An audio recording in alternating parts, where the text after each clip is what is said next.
প্ৰতিষ্ঠা দিৱস অহাকালি UPPLৰ 5 আগষ্ট আৰু আজি আৰু কালি দুইদিনীয়া কাৰ্যসূচী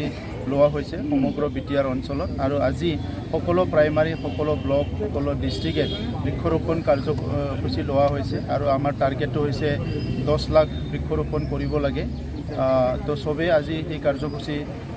ৰূপায়ণ কৰিছে আৰু ইয়াৰ পিছত আমাৰ দলীয় সভা হ'ব প্ৰতিটো জিলাতে আমাৰ দলৰ কৰ্মকৰ্তাৰ লগত আজি অন্তৰংগ এটা আলাপ হ'ব যে য'ত আমাৰ বিভিন্ন কথাবিলাক আলোচনা কৰা হ'ব যে কেনেকৈ আমি বিটিআৰ অঞ্চলৰ ৰাইজক সেৱা কৰিব পাৰিম আৰু UPPL দলে জন্মলগ্নৰ পৰা কি কৰিলে কি কৰা নাই এই গোটেই কথা আলোচনা হ'ব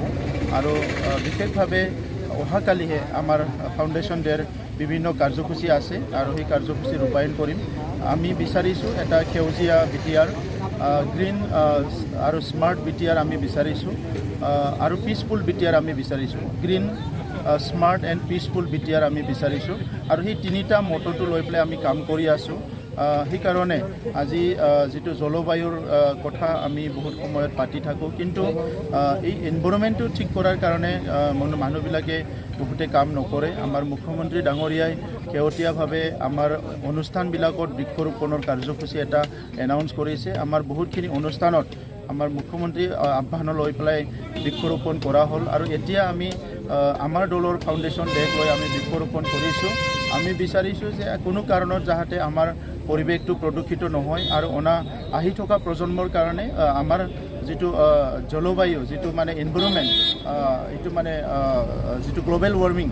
সেইটো যাতে এফেক্ট নকৰে ইয়াৰ কাৰণে বেলেঞ্চ কৰিবৰ কাৰণে যিখিনি নেচাৰেল প্ৰটেকশ্যনৰ কাৰণে কাম কৰিব লাগে সেইটো আমি আৰম্ভ কৰিছোঁ